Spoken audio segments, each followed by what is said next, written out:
اللہ تعالیٰ کا احسان ہے. کون بات کر رہے ہیں بھائی؟ زین العابدین سندھ سے بول رہا ہوں. زین العابدین بھائی، اللہ آپ کو عزت دے، حکم کریں. اللہ پاک آپ کو بھی عزت دے. پہلے تو آپ سے یہ شکایت ہے کہ ہم طالب علموں کو کچھ ٹائم دیا کریں جو عالم نہیں ہوتے، بس یہ ریکویسٹ ہے. میں آپ کا خادم ہوں جی، بسم اللہ کریں. اللہ پاک آپ کو سلامت رکھے. صرف یہ سمجھنا تھا کہ اہل تشیع میں یہ خلافت ہے کیا جو دن رات جھگڑا چلتا ہے، دن رات اہل سنت اور اہل تشیع کا جھگڑا چلتا ہے، آپ کے یہاں خلافت ہے کیا؟ میرا پہلا سوال ہے آپ سے کہ خلیفہ کون بناتا ہے؟ اور خلیفہ سے مراد دے کہ میرے بھائی حکومت نہیں ہے. خلیفہ سے لغتاً شرعاً مراد حکومت نہیں ہے. خلافت اور خلیفے سے مراد جانشینی ہے رسول پاک صلی اللہ علیہ وآلہ وسلم کے. رسول پاک صلی اللہ علیہ وآلہ وسلم اس امت کے ہادی ہیں، اس امت کے امام ہیں، اس امت کے پیشوا ہیں. ان کے بعد اس امت کا ہادی کون ہے، اس امت کا پیشوا کون ہے، اس امت کا قائد کون ہے، چاہے اس کے پاس حکومت ہو یا نہ ہو. ٹھیک ہے نا؟ حکومت ہو تو اچھی بات ہے، حکومت نہ بھی ملے تو خلافت کا مطلب یہ نہیں ہے کہ وہ حکومت سے مراد ہم لے لیں. تاریخ اسلام میں جو مختلف حکومتیں گزری ہیں ان حکومتوں کو خلافت کہا جاتا تھا. خلافت عثمانیہ ہے، خلافت بنی امیہ ہے، خلافت بنی عباس ہے. ان کو اس لیے ان حکومتوں کو اس لیے خلافت کہا جاتا تھا کہ یہ لوگ کہتے تھے ہم رسول پاک صلی اللہ علیہ وسلم کی جانشین ہیں. لیکن حکومت کا مطلب خلافت نہیں ہے، خلافت کا مطلب حکومت نہیں ہے. لیکن یہ جو بھائی صاحب بات سنیں، آپ نے سوال کیا کہ خلافت ہم شیعہ خلافت کس کو کہتے ہیں، تو سن لیں. آپ میں تضاد کہتا ہے کہ حکومت ہو، حکومت بھی ہے. آپ والے میں خود تضاد ہے جو کہہ رہے ہیں کہ بھائی حکومت بھی ہے. حکومت دیکھیں، خلافت سے مراد حکومت نہیں ہے بھائی، نہ شرعاً نہ لفظاً. جی ہاں، حکومت نہیں. میں عرض کر رہا ہوں حکومت سے مراد خلافت سے مراد حکومت نہیں ہے. میں عرض یہی کر رہا ہوں کہ تاریخ میں حکومتوں کو خلافت کس لیے کہا گیا ہے. اس کا مطلب یہ نہیں ہے کہ شریعت میں حکومت کی جو اصطلاح ہے اس کو خلافت کہا جاتا ہے، نہیں. یا مثلا لغت میں عربی زبان میں حکومت کو خلافت کہا جاتا ہے، اس طرح نہیں. حکومت عربی زبان میں حکومت کو سلطان کہتے ہیں، ولایہ کہتے ہیں، سلطان کہتے ہیں. ہاں، حاکم نہیں کہتے، حاکم بھی نہیں کہتے. حاکم جو ہے قاضی کو کہتے ہیں، جج کو کہتے ہیں. حکمران کو حاکم ہی کہا جاتا ہے، وہ اردو ہے، وہ عربی نہیں ہے بھائی. خلافت یعنی جانشین رسول صلی اللہ علیہ وآلہ وسلم. جیسے رسول پاک صلی اللہ علیہ وسلم اس امت کے قائد تھے، اس امت کے رہنما تھے، چاہے ان کے پاس اس زمانے میں ان کے پاس حکومت نہیں تھی. ٹھیک ہے نا؟ مکے میں تھے، اس زمان بھی قائد تھے، وہ رہنما تھے. مجھے آگے تھوڑا چلنے تو وضاحت دے دی کہ یہ اچھا آپ کی نظر میں خلیفہ اللہ بناتا ہے، ٹھیک ہے نا؟ اچھا، یہ جو خلافت ہے یہ آپ کو نبی والی سمجھتے ہیں یا غیر نبی والی؟ اور مولا علی نبی کے امتی ہیں یا نہیں ہیں؟ یہ بالکل نبی کے امتی ہیں، لیکن خلافت سے مراد ہم نبوت نہیں لیتے ہیں. میں نے عرض کیا نبی کا جانشین، میں نے کہا نا، میں نے نہیں کہا کہ نبوت، میں نے کہا کہ وہ امت کے قائد تھے، قیادت میں ان کا جانشین. وہ امت کے ہادی تھے، ہدایت کرنے میں ان کا جانشین. وہ امت کے معلم تھے، ہاں، اس میں ان کا جانشین. میں نے نبوت تو نہیں کہا، کیونکہ نبی صلی اللہ علیہ وسلم کے بعد کوئی نبی نہیں ہے. جو خلیفہ بنے گا اس میں کون کون سی کوالٹی، کون کون سے شرائط ہونے چاہیے، کون سی خوبیاں؟ سب خوبیاں جو رسول پاک صلی اللہ علیہ وسلم میں ہیں. کیونکہ یہ جانشین کس کا بنے گا؟ پیغمبر کا بنے گا.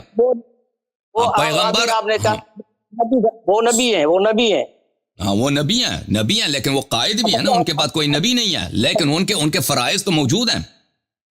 نبوت کے جو فرائض، اور بھائی بات کرنے دو نا، تم سوال کر رہے ہو، جب بات بھی کرنے دو. نبوت جو ہے یعنی وحی کا آنا اور شریعت کا آنا، یہ سلسلہ بند ہو گیا. اب قرآن نہیں، کوئی اور قرآن نہیں آئے گا، اور جو ہے کوئی اور شریعت نہیں آئے گی. لیکن اس امت کی ہدایت کرنا، اس امت کی قیادت کرنا، اس امت میں جو بدعت آئے گا بدعتوں کو روکنا، اس امت میں جو ظالم ہوں گے ظالم کے سامنے مظلوم کا حق ظالم سے لینا، اور اس امت کے جو ملٹری افیئرز ہیں وغیرہ وغیرہ، ان سب کی وہ جو ہے رہنمائی کرنا. اس امت کو دین نہیں آتا، دین سکھانا، یہ نبی کریم صلی اللہ علیہ وسلم کی ذمہ داریاں تھیں. اور یہ ذمہ داریاں ان کے بعد، اور بھائی صاحب آپ سے بات کرنے کا کوئی فائدہ ہے؟